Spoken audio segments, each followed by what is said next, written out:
Alright, we'll see if you guys like this style of video or not. I watch a lot of YouTubers. I don't have TV. So I watch what content creators create because I'd rather, spend the time learning about what other people are doing. So I just unloaded a pretty decent sized hay wagon on my own off the back of the trailer because my dad calls me at about 10:30. He was driving back home from basically Wyoming, Michigan, over by, the west side of the state. And he blew up a wheel bearing on, it's my mom's windstar, but she bought a new car, and my dad and I have been sharing the windstar lately and putting miles on it and just enjoying it. Well, he locked up a wheel bearing and destroyed a tire, and the wheel bearing totally separated. So I'm going over with a flatbed way over to Lansing. I live in the north central thumb. So I got a little bit of a hike tonight, but we'll see if I can get any good video of our activities because, hey, you never know if someone wants to see some recovery action. But I got the flatbed and the winch. In theory, the car is going to drive right up. The problem is the wheel bearing is dead. The right rear wheel bearing, I think he said right rear. And it's 11:30 right now. And I have had a heck of a sinus something or other. I don't know if anybody's got that going around with them too. This is nice weather though. It's 41 degrees. It's better than 21 degrees. So I got to get some fuel, and then we're going to shoot across 69 at Mach 10. Not really. We're going to go speed limit. And hopefully we'll be back to Detroit. My dad lives in Detroit area by, I'd imagine like 3. By the time we do all this, who knows what kind of a nightmare. I brought a jack. I brought a cutoff wheel in case we got to cut some things up in order to get it to move. Never know if the wheel's going to get all bound up in things. I got a jack. I got some assorted tools. I got some good old trusty Croyle. Mr. Croyle's with me in case we got to get stubborn bolt out, and I got some, tools relating to that. Hopefully we just drive the car up the ramp and be done with it, but never really know. This road is pretty bumpy, so. But yeah, we got to get some fuel. We'll get cooking on the highway. Maybe we'll touch back in on that. I'm just more or less trying to stay awake, so maybe I could try and make something interesting for you guys to watch when you're trying to stay awake, whether you're on the pooper at work or whether you're watching the old YouTube on a Friday night. You never really know. So just another day in the life here, where a lot of people are relaxing. Is it like football, like Super Bowl weekend or something like that? I guess I wouldn't even know. I'm too busy doing this nonsense. But yeah, we got all the hay equipment back. Sorry for the bumps. We got all the hay equipment at the farm without any surprises. No bearing problems, no tire problems. We fit even the giant hay wagon on this trailer, even with the fenders on it. It barely squeaked through, but nothing the winch couldn't drag up. So that was a pleasant experience. So I'm pretty happy about that. So we did not flat tow the hay wagons 40 miles. It would have been awful. So we opted to winch them onto the trailer with the new winch mount, as some of you guys may have seen the video of the one. We didn't take a video of the other because, frankly, I've been under the weather, and I just wanted to get it done today, and it's probably a good thing that we did. I unloaded it myself. My buddy's working on Saturday, 7 o'clock in the morning, as in tomorrow morning. So I just told him, hey, we'll unload this when you get out of work tomorrow or whatever. I didn't expect to need the trailer tonight. Well, then I got home and rolled in the driveway and called my dad to see how he was doing, because I knew he was doing a nighttime inspection at a road to see what the ambient lighting was at night with the coverage from the overhead lights and then the indirect lights from,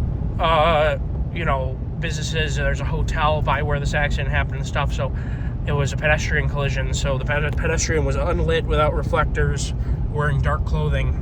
So we were trying to he was trying to find out what we had for ambient lighting, because the police photos differed from the opposing experts' photos. So we wanted to see what the truth was, and I'm looking forward to talking to him about that. But I ring the telephone and I'm like, hey, how's it going?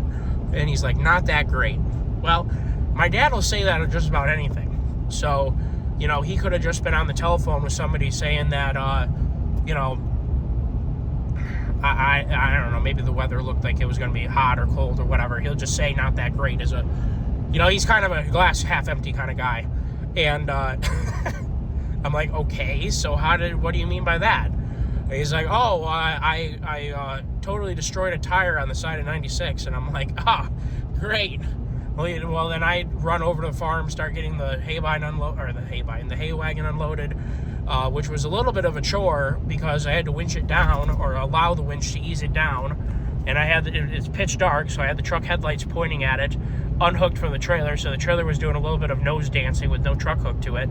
I had to push it a little bit, and then what I did was I just, it kind of got an equilibrium where the front tires were on the ground, the back tires were still on the trailer, and I unhooked the winch line and just gave it a shove.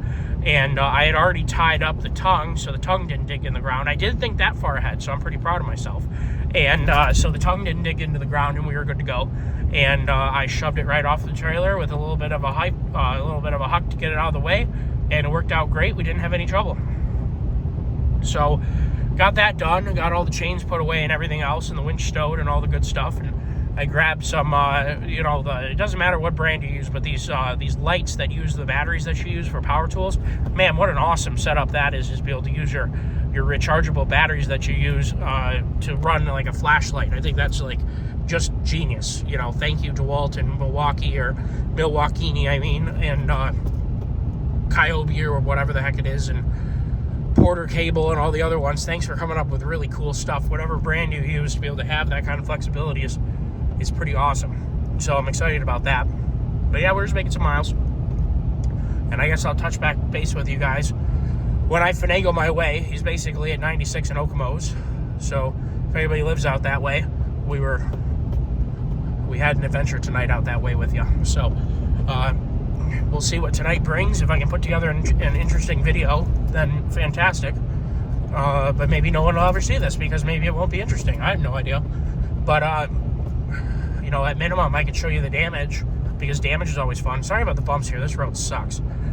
We just got a stupid rotary put in here. This is dumb. But anyway, I'll talk to you guys later, all right? I don't know. Keep an eye, okay? Yep. You want to keep some more? Go ahead. No, go ahead. Pull it up.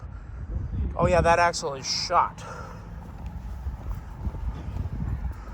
Oh, wow.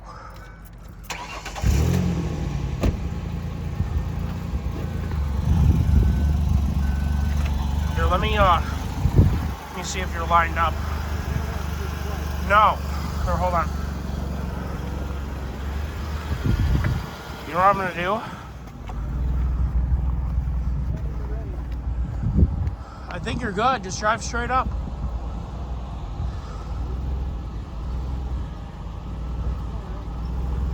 Well, you're turning hard right.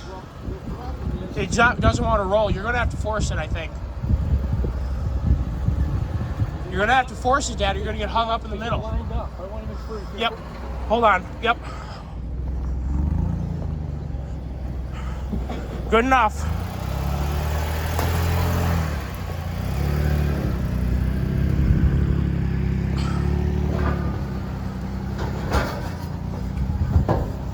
Oh, she's a trooper. She wanted to come home. Is that about right? Nope, farther.